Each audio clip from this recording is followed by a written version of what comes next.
Bine ne-am regăsit, dragi prieteni!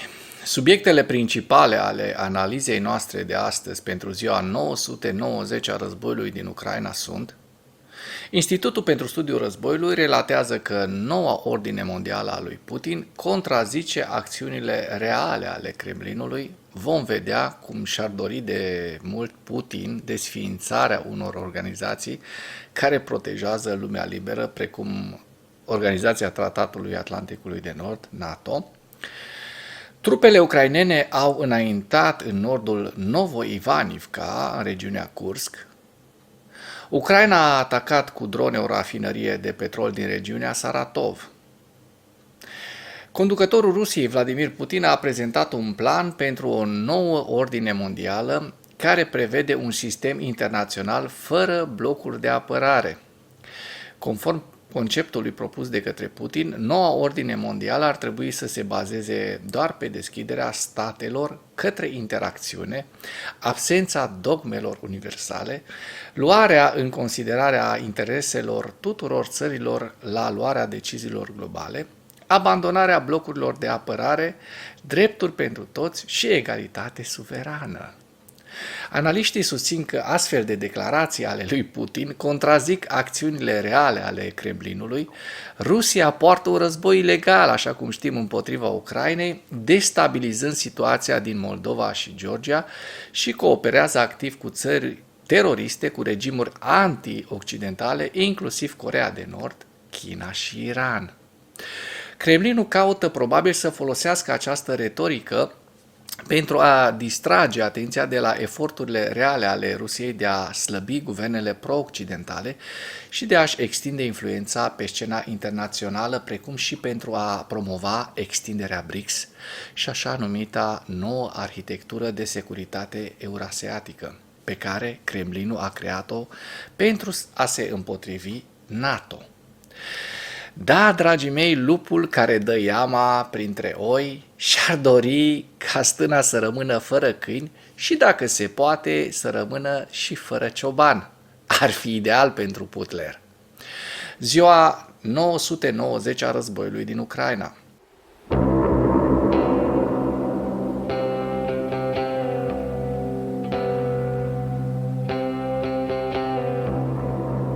Potrivit statului major al forțelor armate ale Ucrainei, în dimineața zilei de 9 noiembrie 2024, pierderile totale în lupta ale Rusiei de la începutul invaziei neprovocate asupra Ucrainei se ridică la aproximativ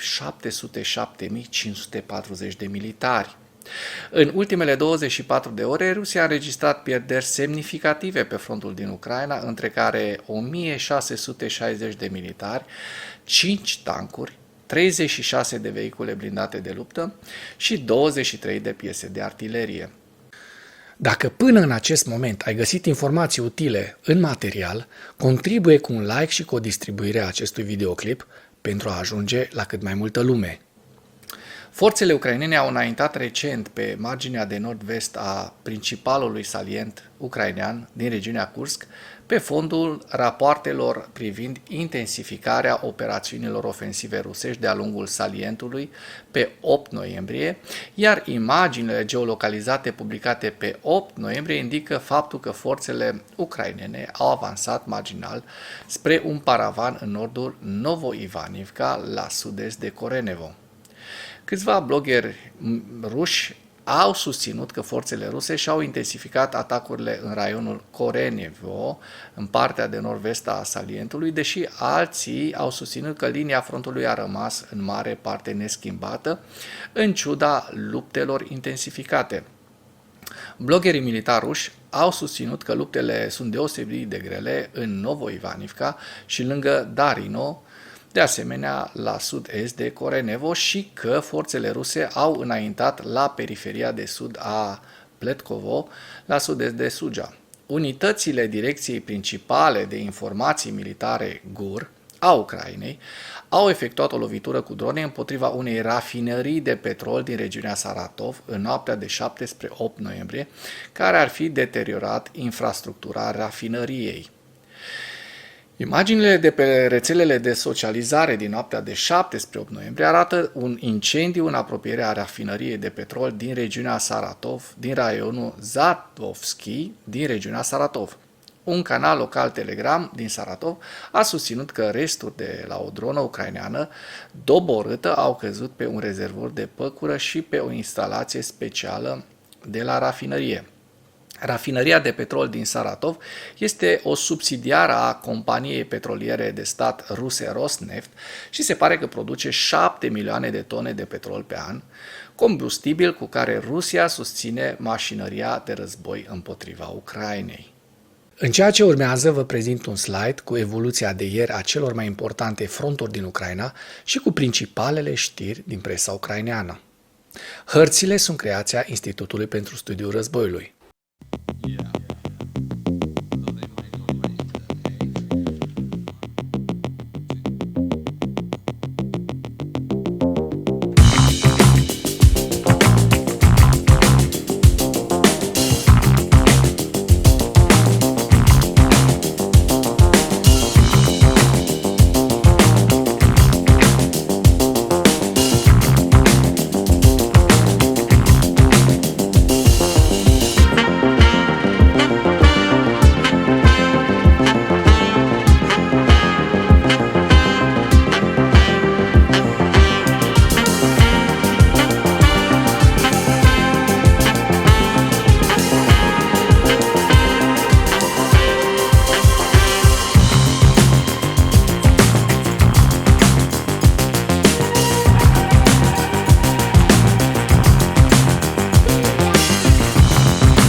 Mulțumesc pentru vizionare. Dacă vrei să susții acest canal, abonează-te la Animatura.